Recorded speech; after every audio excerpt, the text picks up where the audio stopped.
Bismillah.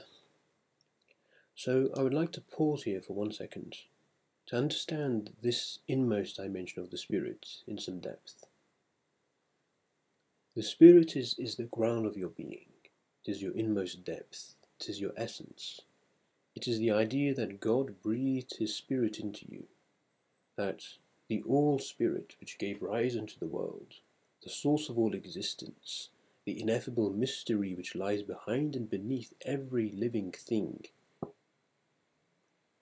that breathed something of its own essence into you, wherefore the essence of your being, your inmost self, your utmost centre, is a spark of divinity and an undying godly flame. But it's not a flame which burns bright, but it's a flame which is dark. Neither is it a flame which would burn you up, but it's a cool, cold fire, like the fire of Abraham when God spake unto it, "Be cold," and it was cold. It's a fire when you come down into it, you rest in it, because it is a spiritual fire, which was before every living earthly fire. That means that in your inmost center, you contain everything. And that's the mystery of the microcosmos. If you are a circle, the center of your circle, it's mystical center because this center contains the circle. It's a circle, the center of which contains itself. Because your body in potential is contained in your spirit, just like the tree is contained in the seeds. In fact, the whole forest is contained in but one seed.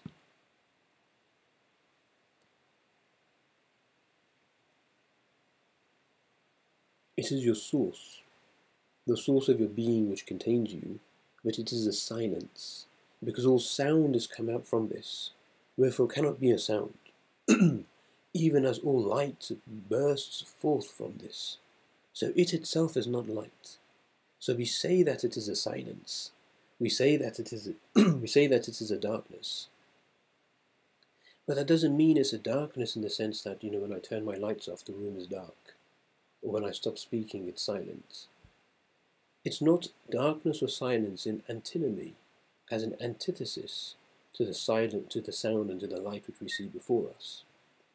But it's to say that from this mental perspective, what the spirit is requires an abnegation or a desire, a negation of everything which we see.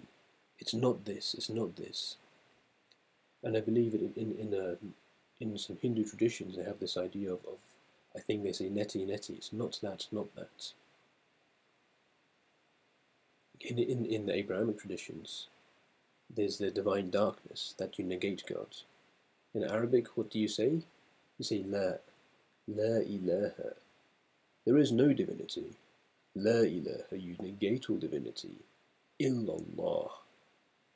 And then, in that negation, once all of this is negated, and you come down into this abysmal darkness, illallahu, that essence erupts forth from itself, and you find that this source of your being is your being, but it's hidden. And this is the true with everything in life.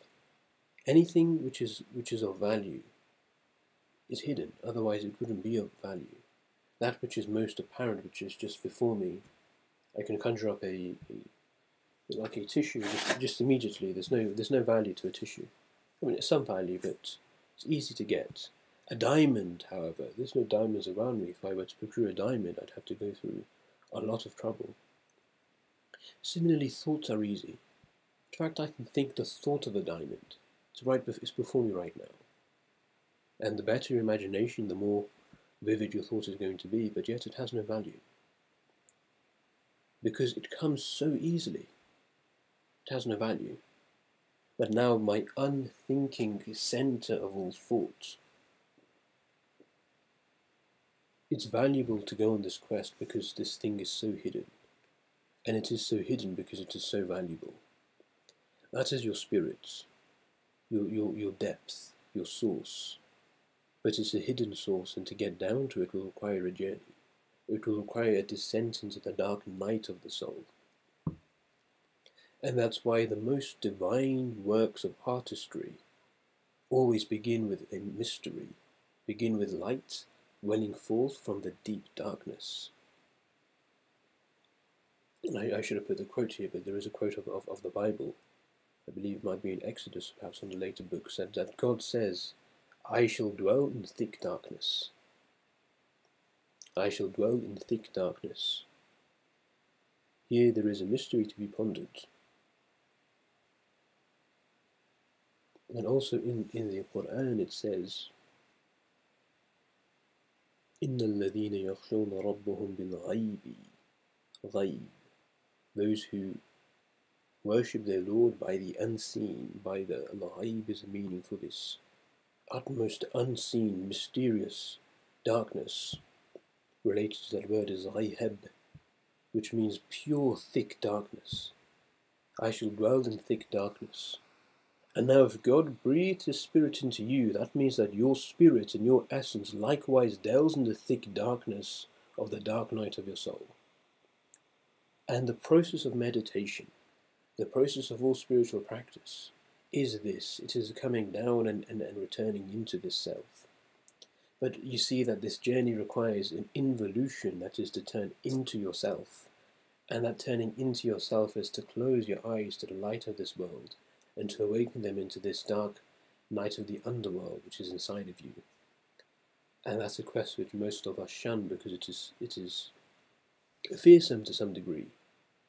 But the first step to embracing that is to understand the pristine beauty, the illimitable divine beauty, the heaven which is inside of one's heart.